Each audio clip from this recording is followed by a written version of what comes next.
Sorry, only realised I put the armour over here. It's a maiden voyage in one of these, so hey. I know, yeah, pretty cool. You've been in the middle with the camera on, Yeah, we just need to switch the water.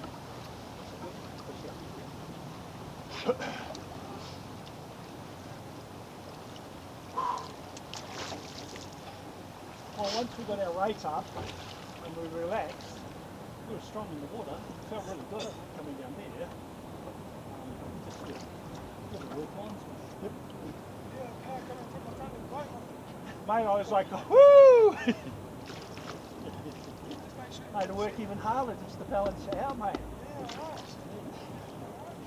It's very easy when the rate comes up to start, which is going to happen, but start overblending the stroke so that we're not actually coming up. We're ended up going forwards before we've actually set up and ready to. Just tweaked it a couple of times. Yeah. That's what it's all. Yeah. So everybody ends up just staying low and hunched just to get forward to get the blade in at the same time.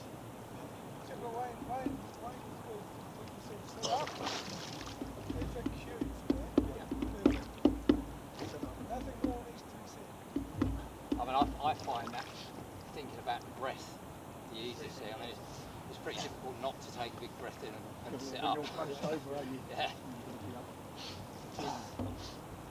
So do you take a breath on every stroke? Yeah, I don't, but some of them do. So is the goal to take a breath on every stroke? Or is it only for Well, the drill? I think. Yeah, I don't know. It's a good question actually. So, I mean, normally you wouldn't be breathing in 55 times a minute. You breathe a half breath and one, it's 1.5. It's 2 breaths, but one of them is quite short. Yeah. Yeah. It's the same with one full breathe in and exhale, and one each stroke isn't enough, but 2 full breaths. Yeah. Does it look like the away look alright? Yeah, like it's got. If you faults or something, Well, I don't like looking at that. Well, there's a few, but I like. We all have them, and it's about recognising what they are and then just fixing them. You know, and you can't fix them all today. No. You know, and I do things that you probably look at and go, "What's it?" You know, like the steer At that rate, I was at much. Once it works, it's mate. You know, the steering's a bit different. The exhale's a bit longer than you want it to be. The exhale's forceful and the inhale happens also. Yeah. So we normally breathe like 2 in, 2 out up to tempo, and then at tempo it's often 2 in, 3 out. Yeah. So, you know, 2 in, 3 out. Yeah, 2 in, 3 How out. does that go? Well, you know, like, I mean, when Demonstrate? sorry? Demonstrate the timing of it, like just So per stroke, because as you go up, and including into tempo, you know, above or over, then your rate's faster. Okay, so No, I understand the principle. I'm asking you to demonstrate the cadence. well, it's the cadence to the stroke. So if you're doing 65 strokes, you're going to be probably breathing in for 3 of them and out for 3. Yeah, I do understand. What I'm asking you to go, like for example, I do 2 per stroke most of the time until we get to the much higher rate. So breathe and in. my cadence is I go hard out, in just after the crank, in. Then as I release, I go out a little bit, in a little bit, hard out. Like that's my cadence. I go hard out, in hard, just after the crank, out a little bit at the finish, in a little bit, and then in the big in. Sorry, I just said it backwards. But anyway, that's cadence. So coming up to the catch is the big draw in, hit the catch, and crank. That's the big draw out, and then there's a smaller one at the back. For the most part, that's where I do it. I'm asking you where you do it. Just in it somewhere. Like, so it really depends where you get to. I don't let my breathing control my stroke, and I fit it in around. And quite often I do breathe on the out, on the stroke itself. But I might breathe in twice. So in for 1, in again, 2, and then out. The more your body's under pressure, the more breathing out will help you get it back under control. You know, like if your heart rate races away, you're in trouble. Yeah. Okay, so you've got to do things in the moment to try and bring that heart rate back. So if you get your heart, I don't know what are your normal heart rates at, like say at aerobic? Depends. 60 something your mean. No, your heart rate. Must be higher than that. Your heart rate. Oh yeah, sorry, yeah, I think like See, I race at 130, 140. Yeah, At so mine aerobic, about aerobic. that's 135. aerobic. At Right. aerobic. Right. And then max heart rate somewhere in the mid 70s.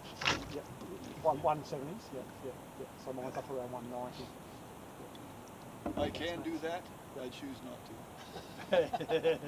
Well, I do it in training. You know, like I do one. No, like, yeah, totally understand. I do one training session, which is just aerobic, and that might be a 2-hour session, and then I do a tempo session. Right. Okay, and then I'll do a sprint session every week.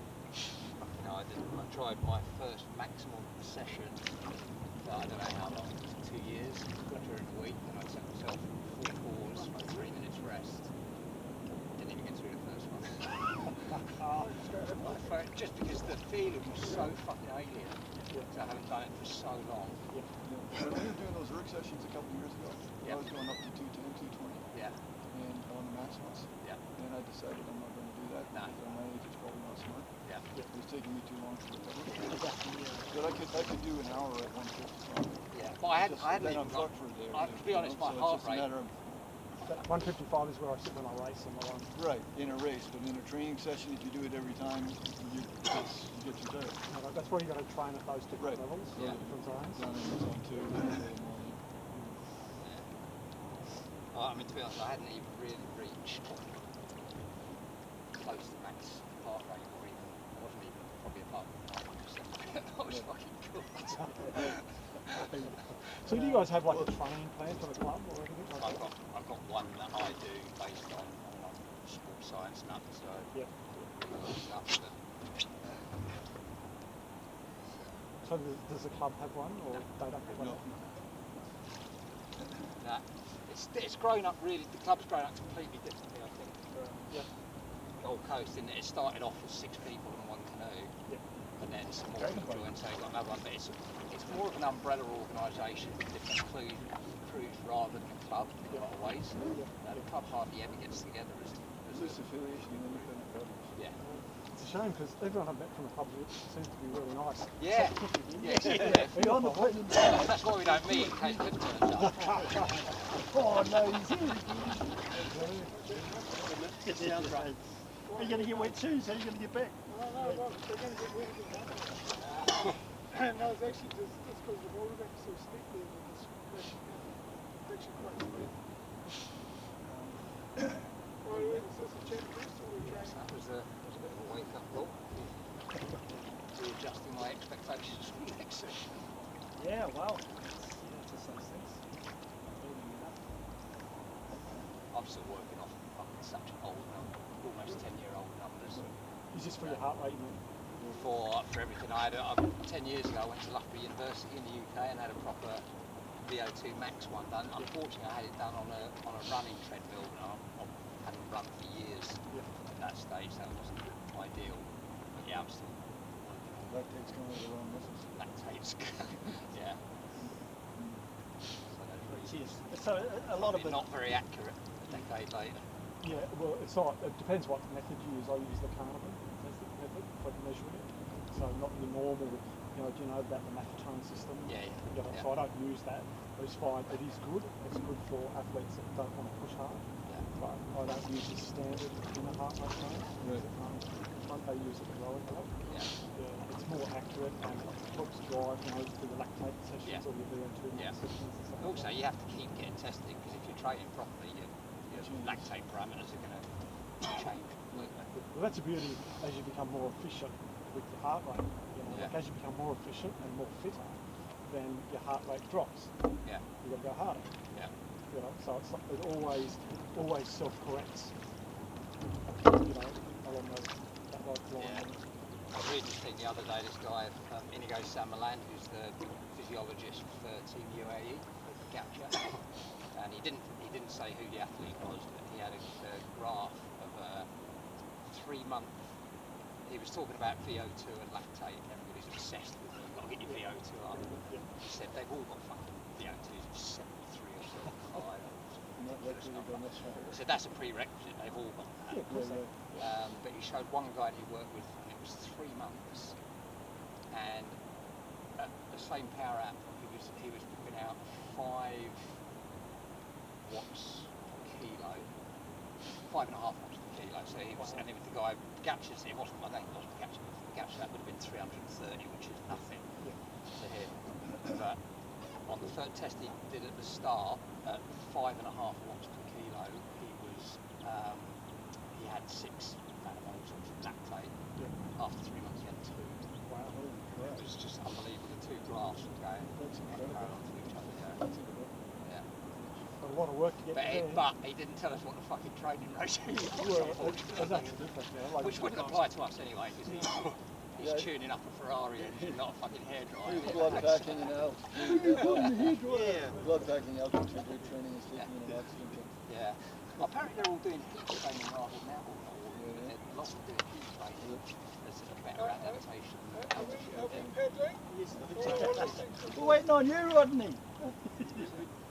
You're carrying away. Rodney's heart rate's at 180, just thinking about walking to the canoe.